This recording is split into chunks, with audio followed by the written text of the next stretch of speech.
The former Emmerdale star, of course, robbed of her Tedward during I'm a Celebrity a couple of years back, is something of an animal champion in the real world, because you are campaigning for stray dogs, but not our stray dogs. Yes, well, it's quite interesting when you say...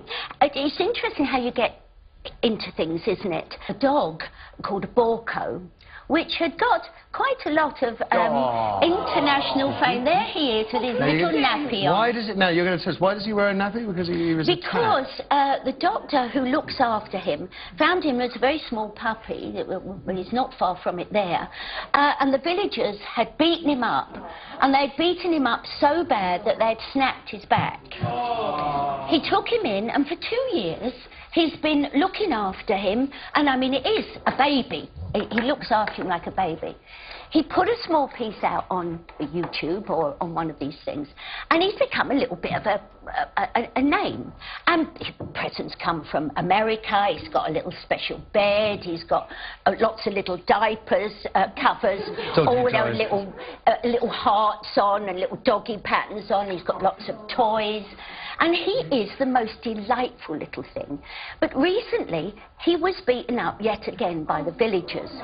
Because, and the other dogs could get away, but of course he couldn't because of his disability. Well, now to the story of one man's efforts to help save dogs from being traded as meat in the Philippines. Gary Edwards from Gateshead travelled over 6,000 miles to work as a volunteer with a charity which rescues dogs and gives them a new life. In a moment we'll speak to Gary, but first here's some of the footage he brought back to tell his story. These dogs are now safe, rescued. But around 2,000 dogs are slaughtered every week in the Philippines, even though the sale of their meat is illegal. It's a cruel trade, and the fight against it's growing every day with help from organisations like the Animal Kingdom Foundation. It works with the police and the government to save the animals, raiding compounds holding captured dogs and catching the smugglers in action. Many of the animals bear scars revealing the cruelty they've endured, being bound and muzzled with twine as they await their fate. Happily for these dogs, their future will now be more certain. Once treated, cured and cared for, they'll be found homes with owners who make sure their new life will be very different. Well, Gary Edwards joins us now. Gary, there were a lot of pictures that you brought in that we couldn't use. They were too cruel, too graphic. How shocked were you by what you saw over there? Absolutely horrified, Pam. Basically, I've always been passionate about animals, and many years ago I first saw the video showing dogs and cats being skinned, often while still alive, and slaughtered for meat, and I just had to do something for them all. Prior to them being slaughtered, they suffer the most horrific conditions, and in a population of over 90 million, the vast majority of Filipino people are fantastic dog lovers, and basically they themselves want this part of their culture eradicated, and so the Animal Kingdom Foundation helped bring in the Anti-Rabies Act, which makes this trade illegal now. Do you feel like you're getting somewhere with it? We certainly are, yes, we certainly are. At first there were over 1 million dogs being slaughtered every year, and we've got that figure down now to around 100,000, but this still equates to around 2,000 dogs being brutally slaughtered every week. Gary, thanks very much for coming and telling us about your experience, and good luck when you go back in the spring. That's fantastic. Thank you very much, Pam and Ian. Thank you.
Well, we've landed in Sofia in Bulgaria. It is mid-afternoon on Wednesday. The whole team is here now and we're all ready for the off.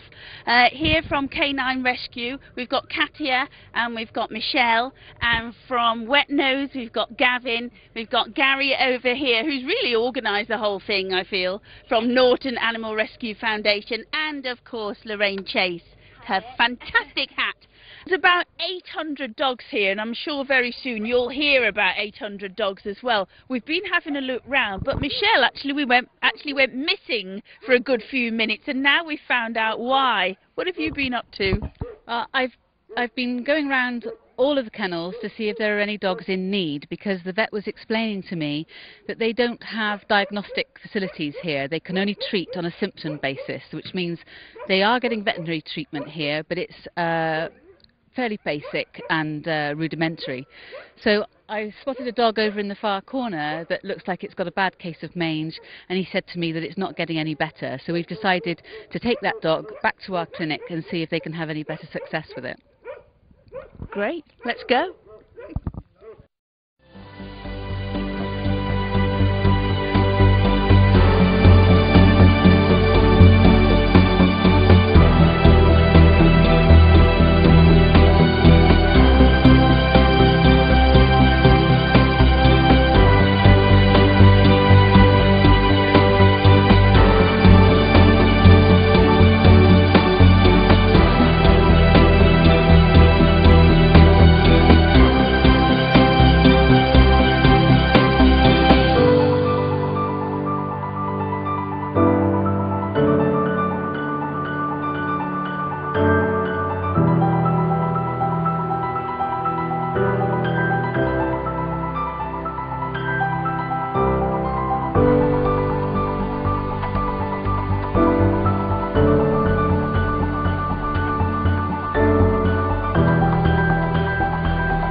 Isn't she? Yeah, understandable. I mean, her whole world has just been turned upside down. She doesn't know that we're here to help her. So just chatting to the vets now, we've decided that we're going to leave her to settle for a little while. We're going to go away and we'll come back to see her on Friday. Well, hopefully we'll see a happier dog. I hope so. Yeah. Oh, and also, Lorraine just come here because I know, creaking knees. I did say earlier that it was a dog with no name, but Michelle has been thinking, and now what were you? You can guess the name now. What were you passing round on the bus because we were all absolutely starving? Oh, Peaches. Peaches. You said the name. Good name, Peaches. Little Peaches.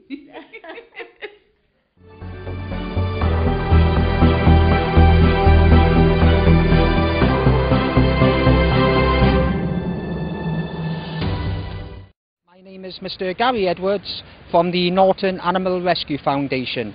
Bulgaria is a wonderful, beautiful country, and it has many people who are passionate about animals. But there are certain elements in society who consider stray dogs as nothing more than pests and vermin.